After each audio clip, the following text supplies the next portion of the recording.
Hello दोस्तों, welcome to Kaushalya coaching classes. पिछले video में यानी कि पार्ट 1 में जो है हमने आर्टिकल का यूज समझा था और उसमें मैंने जो है आपको ए और एन का यूज समझाया था कि कब और कहां पर ए और एन का यूज होता है। अगर वो वीडियो आपने नहीं देखा हो तो सबसे पहले आप उस वीडियो को जरूर देखें, वरना ये आपको जो है पार्ट 2 समझ में नहीं आएगा। ठीक है, आगे अपन बढ़ते हैं और आर्टिकल को और बेहतर तरीके से समझते हैं।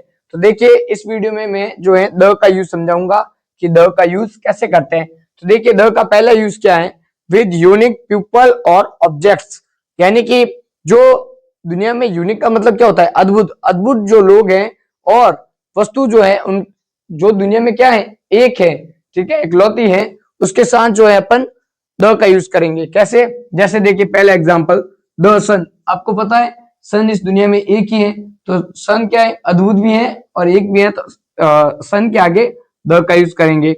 द अर्थ, अर्थ के आगे भी आप द का यूज करेंगे। मून, देखिए मून भी क्या है, एक है, तो आप द का यूज करेंगे। स्काई, स्काई यानी आसमान, वो भी क्या है, एक है, ठीक है। वर्ल्ड, वर्ल्ड यानी संसार, दुनिया भी क्या है, एक है, तो आप द का यूज करेंगे। प्रेसिडेंट, प्रेसिडेंट यानी राष्ट्रपति, वो भी तो एक ही होता है। सीईओ, सीईओ भी एक ही होता है। तो इन केस में आप जब कोई दुनिया में कोई चीज यूनिक है और एक है, इन केस में आप क्या, द का यूज करेंगे। ठीक है, next, with adjective referring to a whole group of people. देखिए, जो विशेषण पूरे एक ग्रुप या जाति का बोध करवाता है या बोध करवाए, तब अपन जो है किसका यूज करेंगे, द का यूज करेंगे। जैसे, मतलब कहने का मतलब एक पर्टिकुलर वर्ड लेना है, जो उस पर्टिकुलर वर्ड का कहते ही उस ग्रुप के सारे मेंबर आए। जैसे कि ओल्ड। अब देखिए, ओल्ड एक ऐसा वर्ड है कि मैंने बोला ओल्ड और इंडिया के सारे ओल्ड आ गए या एक जिले के सारे ओल्ड आ गए। ठीक है। यंग, यंग का मतलब होता है जवान। अब मैंने एक वर्ड बोला जवान और उसमें जितने भी जवान थे देश के, जिले के, सारे जवान आ गए। तो ये भी तो एक क्या है, एडजेक्टिव है, तो इसमें इसके साथ भी आप द का यूज करेंगे। देखिए, रिच, रिच का मतलब होता है अमीर। अमीर भी एक ऐसा वर्ड है, एक वर्ड लिया, जिस देश के सारे जितने भी अमीर से अमीर थे, ठीक है, सारे के सारे अमीर आ गए।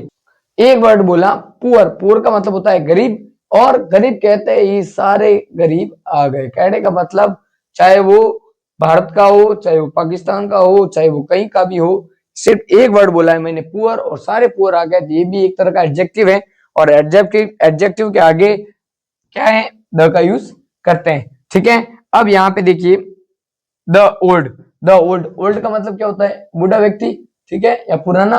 तो ओल्ड का मतलब बूढ़ा व्यक्ति। अब मैंने एक पर्टिकुलर वर्ड बोला ओल्ड, ठीक है, तो अब उस ओल्ड में सारे देश के जो ओल्ड व्यक्ति आ गए, सारे स्टेट के ओल्ड व्यक्ति आ गए, सारे जिले के ओल्ड व्यक्ति आ गए। अर्थात कहने का मतलब ये एक एडजेक्टिव है ओल्ड, ठीक है। अब एक वर्ड लेते ही सारे ओल्ड आ गए, तो अभी जो अपन तीसरा एग्जांपल समझते हैं, with famous building, monuments, museums, यानी कि प्रसिद्ध भवनों, स्मारकों तथा संग्रहालयों के साथ जो है अपन को द का यूज करना है। जैसे एग्जांपल, द ताजमहल। आप जानते हैं कि ताजमहल बहुत फेमस है, ठीक है, और किसकी याद में बनाया गया था, मुमताज की याद में, ठीक है। द लाल किला, ये भी बहुत फेमस है। कुतुब मीनार बहुत ही ज्यादा फेमस है, ठीक है। द आईफिल टावर बहुत ही फेमस है। बुर्ज खलीफा, ठीक है ना, तो ये भी क्या है, फेमस बिल्डिंग्स है।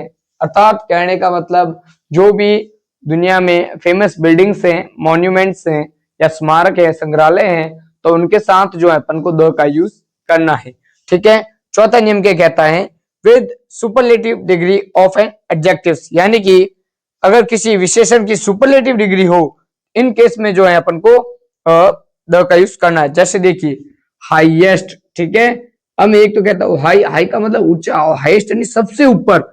इस केस में ऐसा माना जाता है कि जब भी वर्ड के पीछे ईएसटी आता है तो उसे क्या कहते हैं, सुपरलेटिव डिग्री कहते हैं। बट कुछ वर्ड जो है एक्सेप्शन होते हैं, जैसे कि आप मोस्ट में देख लीजिए, ठीक है ना, तो जरूरी नहीं कि ईएसटी आए, लेकिन ऐसा ज्यादातर मोस्टली जो वर्ड है उसमें पीछे ईएसटी है, सुपरलेटिव डिग्री कहलाते हैं, ठीक है ना। अब देखिए, जैसे कि हाईएस्ट आया, ठीक है, तो इसके साथ क्या आया आगे वर्ड, द का यूज हुआ है। लोवेस्ट, ठीक है, यानी सबसे नीचे वाला, द का यूज हुआ। ओल्डेस्ट, सबसे बूढ़ा, द का यूज हुआ। यंगेस्ट, सबसे जवान, तो द का यूज हुआ। मोस्ट यानी कि सबसे मैन, द का यूज हुआ। नियरेस्ट सबसे नजदीकी या सबसे पास वाला, तो इस केस में भी द का यूज हुआ है। अर्थात सुपरलेटिव के केस में, सुपरलेटिव डिग्री के केस में जो है अपन को द का यूज करना है। पांचवा एग्जाम्पल क्या है, with ordinal numbers. Ordinal numbers का मतलब होता है क्रमवाचक संख्याएं, मतलब जो इस प्रकार चलते हैं कि first, last, third, fourth member, third member, last occasion, इस प्रकार के जो सेंटेंस होते हैं ना, या इस प्रकार के जो वर्ड होते हैं ना, उसमें जो है द का यूज करना है। जैसे एग्जाम्पल पहले देखिए, द लास्ट चैप्टर, ठीक है ना, अंतिम चैप्टर, अंतिम पार्ट, तो उसके आगे जब ऐसा वर्ड आए ना कि the last, the first, in case में जो है अपन को द का यूज करना है। जैसे कि the last chapter, the first time मेरे साथ ऐसा हुआ है, द थर्ड मेंबर, ठीक है, एक तीसरा व्यक्ति, उस केस में जो है थर्ड के तुरंत आगे जो है अपन को द का यूज करना है, ठीक है। जैसे कि द लास्ट या द सेकेंड ओकेजन, ठीक है। तो ऐसे वर्ड आए ना, last, first, third, fourth, second, तब आगे जो है अपन को द का यूज करना है। छठा नियम क्या कहता है, with countries the name of which includes kingdom, state, Republic, यानी कि ऐसे देशों के साथ जिनके नाम में जो क्या हो, किंगडम शब्द हो, स्टेट शब्द हो या रिपब्लिक शब्द हो। कैसे, जैसे देखिए पहला word example, the United kingdom, यानी कि एक ऐसा देश जिसके नाम में क्या हो, यूनाइटेड किंगडम। जैसे एक अगला देश देखिए, the United state of America, तो अमेरिका एक ऐसा देश है जिसके नाम में क्या है, द यूनाइटेड स्टेट, तो इसके आगे क्या आया, द आया। देखिए एक ऐसा देश जिसका नाम क्या है, आयरलैंड, तो उसके नाम के आगे क्या है, द रिपब्लिक ऑफ आयरलैंड। तो ये तो है ना कि जब वर्ड क्या हो, रिपब्लिक हो, तब ऐसे केस में जो है अपन को द का यूज करना है। आई होप यहां तक आप सभी को समझ में आया होगा। नेक्स्ट स्लाइड में अपन जो है रूल नंबर 7 को समझते हैं। रूल नंबर 7 क्या कह रहा है, with countries that have plural names, यानी ऐसे देशों के नाम के साथ जिनका नाम क्या हो, अपने आप में बहुवचन हो।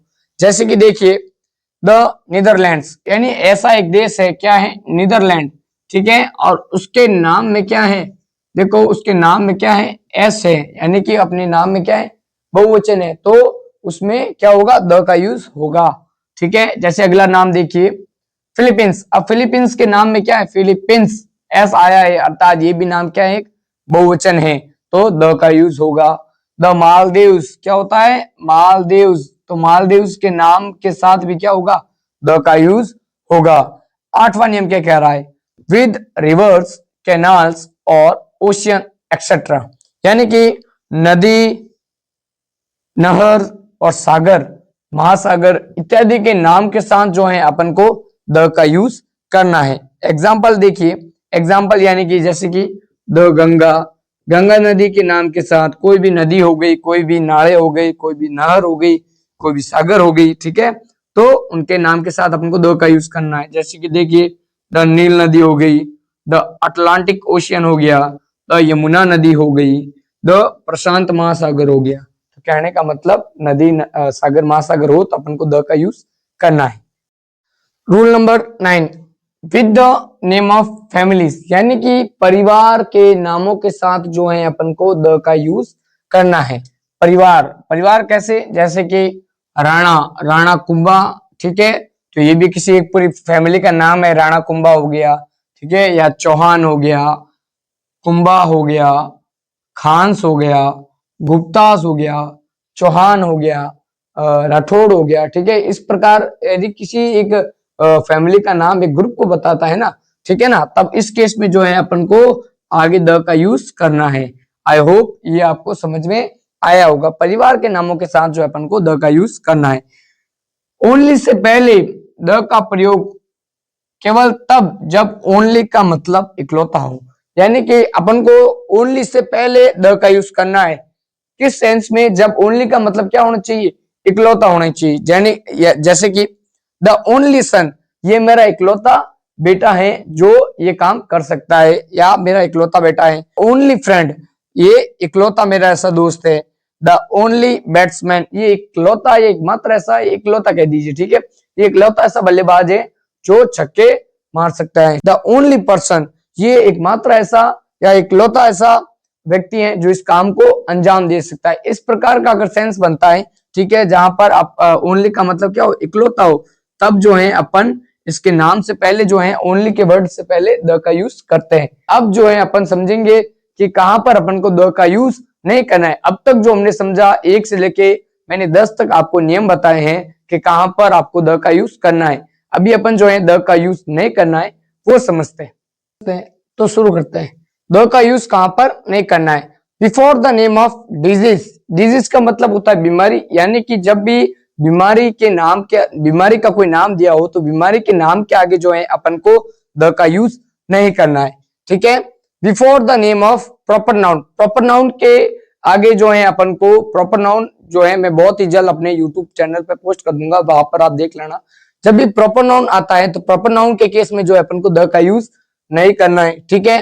Before the name of language. Language का मतलब होता है भाषा, यानी कि जब भी भाषा के बारे में बताया गया हो, तो कोई भी भाषा दे दी हो, कोई लैंग्वेज यानी कि हिंदी अंग्रेजी वगैरह हो, तो उसके नाम के आगे जो है अपन को द का यूज नहीं करना है। Before the name of country. ठीक है। Exception have already been taught. देखो एक्सेप्शन यानी कि जो देश का नाम अगर प्लूरल हो, ठीक है, इस केस में तो वो मैंने सारे बता दिए हैं। बाकी सभी देश जो है ना उनके नाम के आगे जो है, बाकी जितने भी देश है उनके नाम के आगे जो अपन को द का यूज नहीं करना है, और जिनके आगे करना था वो मैंने जो है आपको पढ़ा दिया है। यहां तक अगर आपको समझ में आया हो तो वीडियो को लाइक जरूर करें, चैनल पे नए हो तो चैनल को सब्सक्राइब जरूर करिएगा और ऐसे ही सपोर्ट करते रहना। Thank you guys.